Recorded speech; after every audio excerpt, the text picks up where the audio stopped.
우리가 보고 느끼는 거, 또 인식하는 거, 그 모든 것들은 보이지 않는 그 비물질의 세계에서 나온 것들입니다. 그럼 이 보이지 않는 그 비물질의 세계는 어떻게 존재하고 있을까에 대한 스무 개를 넘는 질문을 해보면은 성경이 말씀을 합니다. 모든 것은 예수님으로부터 나와서 존재하고 있다. 요한복음 1장 3절 보면은 만물이 그로 말미암아 지은 바 되었으니 지은 것이 하나도 그가 없이는 된 것이 없느니라 라고 합니다.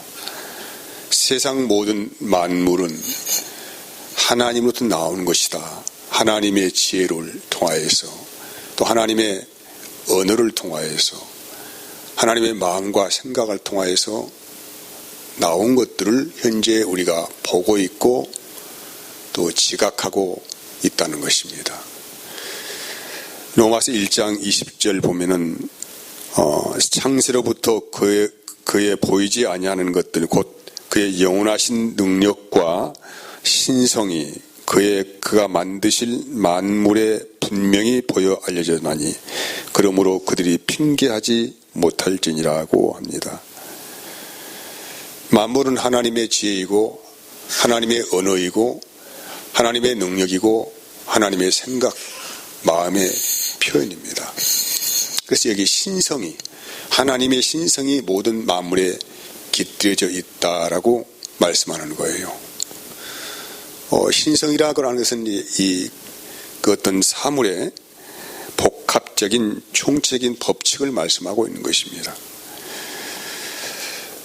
그렇기 때문에 모든 것은 하나님이 의도하신 계획되어진 것이고, 그렇기 때문에 일정한 규칙을 가지고 있고, 또한 굉장히 정밀하고 섬세하고 이런 모습으로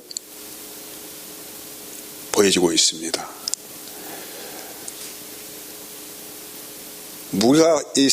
우리가 살아가고 있는 모든 것들이 가만히 생각해 보면 너무나도 신비스럽고 오묘합니다.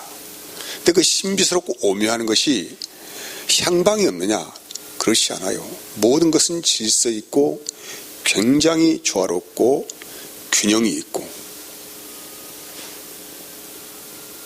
너무 섬세하고 이렇게 되어 있어요. 이것을 보고 하나님의 신성이 만물에 깃들여져 있다. 그러니 어느 누구도 하나님을 부인할 수 없다라고 하는 것입니다. 이런 하나님의 만드심의 그 모든 것들을 유일하게 지각하며 살 수 있는 존재가 인간이에요. 인간. 그래서 인간은 영감을 통하여서, 왜 하나님께서 우리의 영혼을 지으셨기 때문에 비록 우리의 영혼이 온전한 작동을 하지는 못하지만은 우리의 영혼이 하나님을 지각하는 영감을 가지고 있습니다. 그래서 하나님을 올바르게 지각하면은 하나님을 바로 알 것이고, 하나님을 올바르게 지각하지 못하면은 다른 신을, 어떤 신을 섬기는 존재로 그렇게 타락하게 됩니다. 요한복음 5장 63절 보면은 살리는 것은 영이니 육은 무의가 아니라 내가 너희에게 이른 말이 영이고 생명이다 라고 합니다. 이 말씀의 배경은 잘 아시는 대로 광야에서 오병이어의 기적을 본 사람들이 그 예수님을 집요하게 추적하여 갑니다. 그래서 결국은 주님을 만났어요. 만났는데 예수님께서 그들에게 하시는 말씀은 전혀 그들의 기대와는 다른 엉뚱한 말씀을 하신 것이거든요. 너희가 나를 지금 찾아온 것은 먹고 배부른 까닭이다. 그러니까 썩어질 것을 위하여 일하지 말고 영원히 있는 양식을 위하여 일하라. 이 말씀을 하시면서 내가 살아있는 산떡이다, 생명이다, 나를 먹어라, 나를 마셔라, 이런 말씀을 하시니까 이들은 너무나도 이 말이 이해하기 어려운 것입니다. 그들은 민생고를 해결해 보려고 예수님 찾아왔는데 예수님께서는 그들의 기대와는 다르게 전혀 다른 말씀을 하시는 것입니다. 그들이 생각하기에는 너무나 철학적이고 사변적이고 관념적인 말씀이었어요. 깨닫기 어려웠어요. 그래서 하나 둘 흩어져 다 떠나가더라. 그러고 보니까 그 무리에 있는 예수님 제자들도 마음이 동요되기 시작합니다. 수근수근 하는 소리가 들렸어요. 여러분, 이 주일날 요즘에 얼마나 봄빛이 좋습니까? 황금 연휴죠. 여러분은 뭐로 지금 이 시간에, 이 좋은 황금 연휴의 시간에 예배당에 오셨습니까?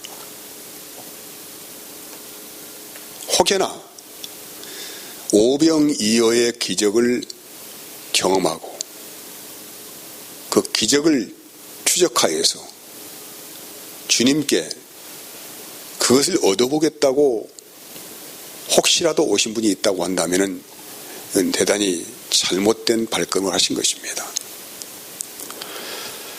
이제 예수님의 시선은 제자들을 향하였습니다. 너희도 가려느냐? 너희도 가려느냐? 인자가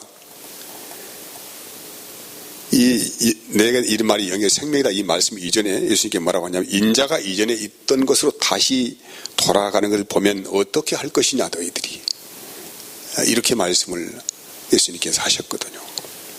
이 말씀의 의도는 예수님께서 십자가에 죽으시죠. 성령으로 나신 하늘에서 오신 그분이 인간의 육신을 입고 이 땅에 오셔서 십자가에 죽으시는 길 들어가시고 다시 부활을 하시고 승천하신 일을 예언하신 말씀이에요. 그런 일이 있다면 너희가 어떻게 하겠느냐, 이런 말이죠. 그래서 이 말이 바로, 이 말이 너희들에게 내가 들려줄 영이고 생명이다, 이런 말이거든요. 이 말이 다른 말이 영이 아니고 바로 예수님께서 하나님이신 그분이 이 땅에 인간의 육신의 몸을 입고 오셔가지고 자기의 생명을 주시고 부활하시고 승천한 일에 대해서 말씀하신 이 말이 너희를 살리는 영이고 생명이다, 이런 말씀이거든요. 예수님은 하나님의 본질이라고 빌립보서 2장 6절 8절 말씀하고 있어요. 그는 근본 하나님의 본체시나 하나님과 동등됨을 취할 것으로 여기지 아니하시고 오히려 자기를 비워 종의 형체를 가지사 사람들과 같이 되셨고 사람의 모양으로 나타나사 자기를 낮추시고 죽기까지 복종하셨으니 곧 십자가에 죽으심이라. 이 말씀이 사람의 모양으로 나타나셔서 자기를 낮추시고 죽기까지 복종하시고 십자가에 죽으신 사건을 한마디로 요약한다면 성령이 충만하신 예수님의 모습이다, 이렇게 한마디로 요약하여 말씀할 수 있어요. 성령 충만이라는 말을 우리가 여러 가지로 이해를 하시는 분이 계시는데 성경은 다른 쪽으로 말씀하는 것입니다. 바로 예수님의 모습이 성령 충만하신 모습이다. 예수의 모습을 생각하면 성령 충만한 상태가 어떤 상태인지를 우리에게 잘 말씀하고 있어요. 요한복음 1장 14절에 보면은 말씀이 육신이 되어 우리 가운데 거하심에 우리가 그의 영광을 보니 아버지의 독생자의 영광이요 은혜와 진리가 충만하더라. 말씀이 육신이 됐다는 거예요. 그래서 그분이 우리 가운데 거하시는데 그분의 모습을 보니까 은혜와 진리가 충만하더라. 이 모습이 성령 충만한 모습이죠. 말씀은 하나님의 지적인 체계이고 존재 방식입니다. 그리고 목적이 되고 의지이고 하나님의 본질적인 생명이라고 할 수 있어요. 그래서 여러분, 말씀이 충만해지면은 바로 하나님의 모습이 보이는 거예요. 말씀이 충만하신 주님을 바라보니까 하나님의 모습이 그대로 투영돼서 보여지는 것입니다. 그래서 이 땅에서 이 말씀이 충만하신, 바로 다시 말하면 하나님의 본질이 충만하신 예수님께서 이 땅에 육체로 오셔 사시고 다시 어떻게 됩니까? 죽으시고 부활 승천하신 다음에 그분께서 하나님의 성령을 우리에게 보내주셨다고 약속하신 거예요. 요한복음 14장 26절 보면은 보혜사 곧 아버지께서 내 이름으로 보내실 성령, 그가 너희에게 모든 것을 가르치고 내가 너희에게 말한 모든 것을 생각나게 하리라고 합니다. 이 보혜사, 파라클레토스, 지킬 보, 은혜의 자, 스승사자예요. 이 말씀을 좀 더 구체적으로 말한다면은 성령이 하시는 사역이 무엇이냐 이 말이죠. 성령께서는 우리의 스승 되십니다. 그분은 밖에서 우리를 가르치는 분이 아니고 우리 안에 오셔서 내 마음을 지키시기 위해서, 내 마음을 새롭도록 하기 위해서 그분은 예수님이 하신 일에 대해서 무슨 의미인지를 가르쳐 주시고 생각나게 하시겠다. 이게 보혜사라는 의미를 가지고서 보혜사. 영어로는 카운슬러, 이렇게 표현하지 않습니까? 사람은 거듭나는 것이 하나님의 말씀으로 거듭나는 것이죠. 그래서 하나님의 말씀은 바로 예수님의 인격 자체를 말씀하고 있습니다. 예수님의 인격으로 다시 태어나는 상태를 거듭난다. 예수님을 왜 인격으로 하느냐? 예수님께서 인간의 육신의 몸을 입고 오셨기 때문에 그분의 인격이란 인격, 사람의 인격으로 오셨어요. 그래서 그분의 인격으로 다시 태어나는 것을 거듭난다, 이렇게 말씀하는 거예요. 고린도후서 10장 4절 5절 보면은 우리의 싸우는 무기는 육신에 속한 것이 아니요 오직 어떤 견고한 진도 무너뜨리는 하나님의 능력이라. 모든 이론을 무너뜨리며 하나님 아는 것을 대적하여 높아진 것을 다 무너뜨리고 모든 생각을 사로잡아 그리스도에게 복종하게 한다고 기록하고 있어요. 성령이 충만해지면은 하나님을 대적하여 살았던 나의 모든 이론이 송두리째 그냥 무엇처럼 여리고성이 무너지는 것처럼 와르르 무너지는 거예요. 그 전까지는 자기의 관련과 자기의 이론으로 살았어요. 우리는 다 저마다 자기 인생의 이론이 있어요. 근데 이 이론이 다 무너지게 됩니다. 어떻게? 성령 충만에 사로잡히면 자기의 이론이 다 무너지게 되는 것이죠. 그리고 자기의 이론이 무너지고 어떻게 됩니까? 비로소 하나님을 아는 것을 대적하여 높아진 것을 다 무너뜨리고 모든 생각이 어떻게 되는 거요? 사로잡혀서 그리스도 앞에 복종을 하게 된다, 이 말이죠. 성령님이 우리 안에 오셔서 나를 이렇게 살도록 하시기 위해서 예수께서 이루신 일을 가르쳐 주시고 생각나게 하시는 것입니다. 이게 성령의 중심적인 사역이에요. 그래서 성경은 하나님의 말씀이 바로 예리한 칼이다, 이 말이죠. 예리한 칼. 히브리서 4장 12절 보면은 13절까지 하나님의 말씀은 살아있고 활력이 있어 좌우의 날선 어떤 검보다도 예리하여 혼과 영과 관절과 골수를 찔러 쪼개기까지 하며 또 마음의 생각과 뜻을 판단하니 지으신 것이 하나도 그 앞에 나타나지 않음이 없고 우리의 결산을 받으실 이의 눈앞에 만물이 벌거벗은 것 같이 드러나느니라고 해요. 성령의 예리한 칼은 말씀이에요. 말씀은 그리스도이십니다. 그리스도의 인격으로 우리를 완전히 우리의 영혼을 갈기갈기 각을 이 각을 뜬다는 말은 구약 성경의 제사장들이 백성들의 죄는 죄들을 사해주기 위해서 짐승을 잡아서 다 갈기갈기 찢어내지 않습니까? 뼈는 뼈대로, 기름은 기름대로, 콩팥은 콩팥대로, 아무튼 이렇게 내장까지 다 갈기갈기 발라서 찢어내는 걸 각을 뜬다고 이야기하는 거예요.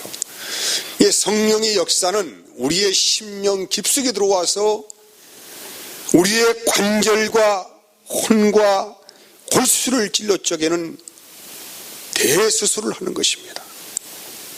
각을 뜨는 거요. 이렇게 해서 하나님의 번제단에 우리를 올려놓습니다.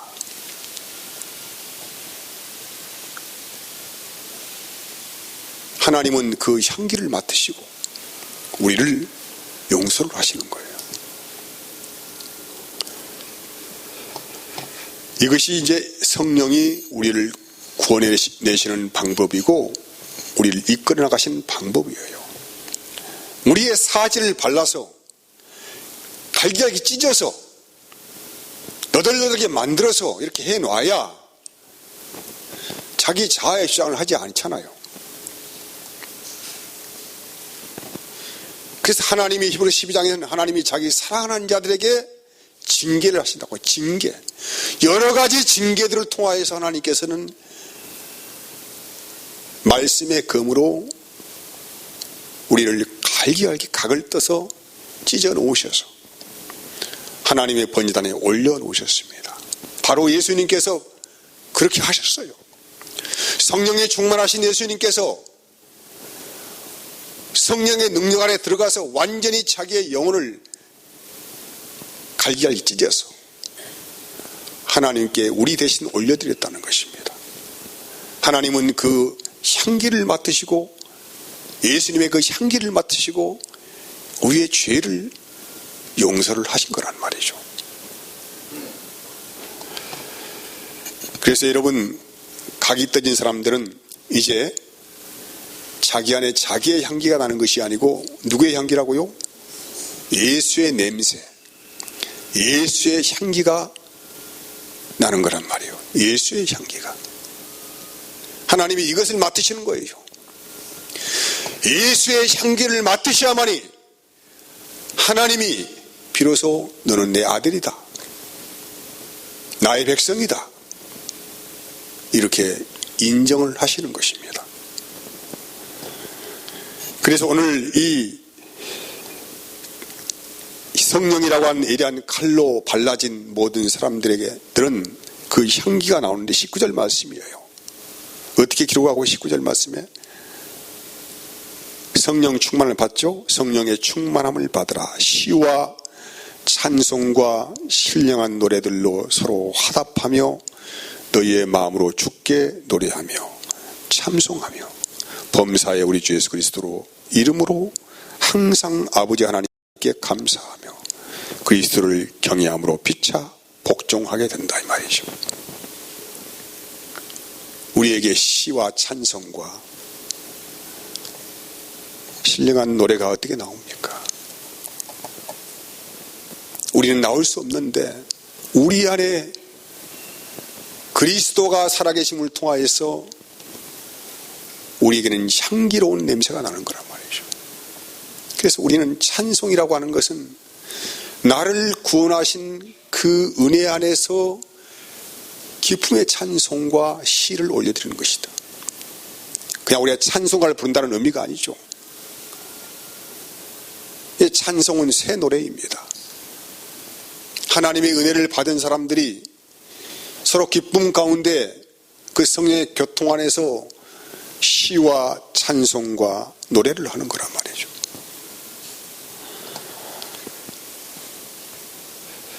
그리고 이제 에베소 4장은 이렇게 이 성령 받은 사람, 성령 충만 받은 사람에 대해 상태에 대해서 에베소 4장 31절 32절 이렇게 말을 하고 있어요. 모든 악독과 노함과 분냉과 떠드는 것과 비방하는 것, 모든 악의와 함께 버리고 32절은 서로 친절하게 하며 불쌍히 여기며 서로 용서하기를 하나님이 그리스도 안에서 너희를 용서하신 같이 한다고 기록하고 있어요. 이게 뭐냐면은 성령을 받아서 성령 충만하게 된 사람들의 심령 안에서 나오는 생명의 고백이고 신앙의 고백입니다. 이게 뭐라고요? 생명의 고백이고 신앙의 고백이다. 요한계시록 15장 1절 4절은 마지막 7 재앙에서 살아난 사람들이 불이 섞인 유리바닥 가운데 서서 하나님의 검은고를 가지고 모세의 노래와 어린 양의 노래를 불렀다고 해요. 이 사람들은 짐승의 수를 이기고 살아난 사람들이죠. 벗어난 자들이죠. 읽어볼까요? 15장 3절, 요한계시록 15장 3절 4절 하나님의 종 모세의 노래 어린 양의 노래를 불러 이르되 주 하나님 곧 전능하신 이시여 하시는 일이 크고 놀라우시도다. 만국의 왕이시여 주의 길이 의롭고 참되시도다. 주여 누가 주의 이름을 두려워하지 아니하며 영화롭게 하지 아니하오리까. 오직 주만 거룩하시니이다. 주의 의로우신 일이 나타났으며 만국이 와서 주께 경배하리이다 하더라. 또 2일 후에 내가 보니 하늘의 증거 장막의 성전이 열리며 짐승에서 666의 수를 이기고 벗은 자들이 하늘 장막 성전이신 예수님의 영을 많이 받아서 살아가는 사람들의 신앙의 고백입니다. 할렐루야.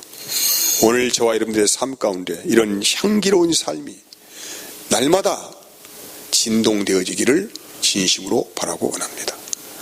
기도하겠습니다. 하나님 감사합니다.